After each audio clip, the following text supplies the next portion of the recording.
नमस्ते. गणगण गणात बोलते. स्वागत या माझ्या चॅनेलवर तुम्हा सर्वांचे मनापासून खूप खूप खूप स्वागत आहे. आज मी बनवणार आहे कैरीची चटणी. तर त्यासाठी मी इथे एक तोतापुरी कैरी घेतलेली आहे. ही स्वच्छ धुवून पुसून घ्यायची आहे आणि आता आपल्याला काय करायचं, याची सालं काढून घ्यायची आहे. तर मी आता साल काढून घेते. हे पहा, साल काढून घेतलेलं आहे. आपण आता हे टोक आणि इकडचं हे सगळं निघालेलं आहे, हे काढून घेऊया. आता या कैरीचं साल काढून झाल्यानंतर याचा गर आहे हा कोईपासून वेगळा करून घ्यायचा आहे आपल्याला. तर मी हे काढून घेते असं सगळं. हे पहा, कैरीचा गर मी सगळा काढून घेतला आहे. कोय ठेवली आहे, फक्त कोय काढून टाकायची आणि हा गर सगळा घ्यायचा. आता हे आपल्याला काय करायचं आहे, याच्यानं बारीक बारीक असे तुकडे चिरून घ्यायचे आणि हे आपल्याला काय करायचं, परत मिक्सरला फिरवून घ्यायचं. आणि मिक्सरला पण बारीक पेस्ट नाही करायची, रवाळच ठेवायचं आहे आपल्याला. चला, तर मी आता हे सगळं असं चिरून घेते.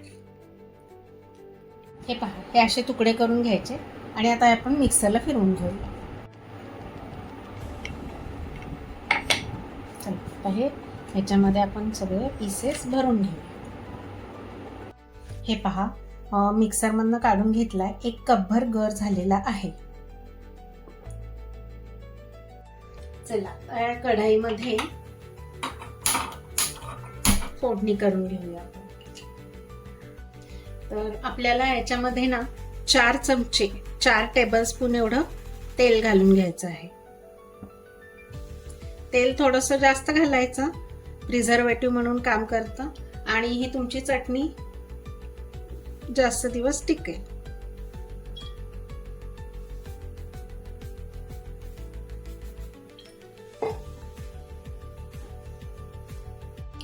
चला, तर तेल तापलेलं आहे.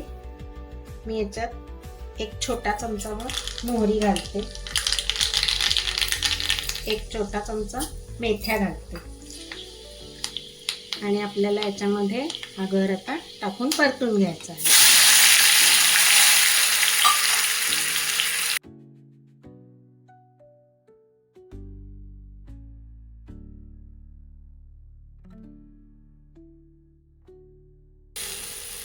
चांगलं व्यवस्थित शिजवून घ्यायचं आहे.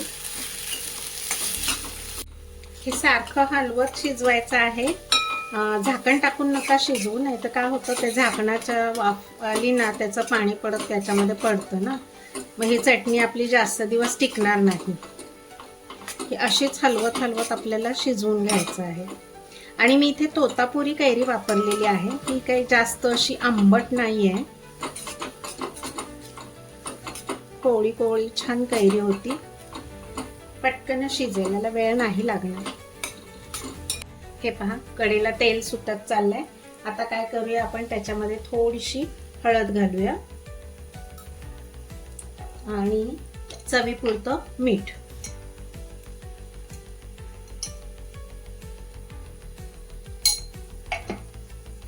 आणि आता हे परत सगळं आपल्याला मिक्स करून घ्यायचं.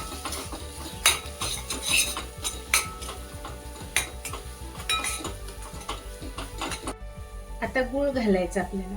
तर जेवढी कैरी होती त्याच्याबरोबर निम्मा गूळ घालायचा आहे. ही तोतापुरी कैरी होती त्याच्यामुळे जास्त आंबट नाही आहे, तर याला एवढा गूळ सफिशियंट आहे. तुमची जर कैरी जास्त आंबट असेल तर थोडंसं गुळाचं प्रमाण तुम्ही वाढवू शकता, किंवा तुम्हाला जर जास्त गोड आवडत असेल तरी तुम्ही गुळाचं प्रमाण वाढवू शकता. तसंही गूळ हा शरीराला थंडच असतो, उन्हाळ्याचे दिवस आहेत त्याच्यामुळे तुम्ही घालू शकता. आता हा गूळ याच्यामध्ये पूर्ण मिक्स झाला पाहिजे इतपत हे आपल्याला सगळं ढवळून एकजीव करून घ्यायचं आहे.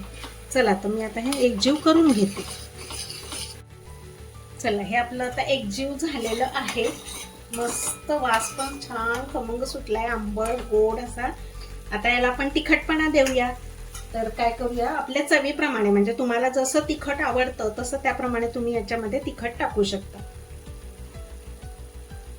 मी छोटे 2 चमचे टाकलेले आहे आणि पाऊण चमचा बेडगी टाकलेला आहे.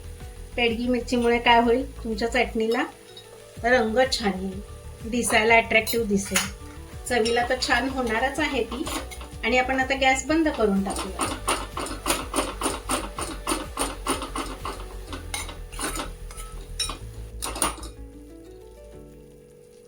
हे पहा, आंबट, गोड, तिखट अशा हे चवीची कैरीची चटणी भरपूर दिवस टिकते. आता ही पूर्णपणे थंड करायची आणि एका स्वच्छ कोरड्या बरणीमध्ये भरून ठेवायची.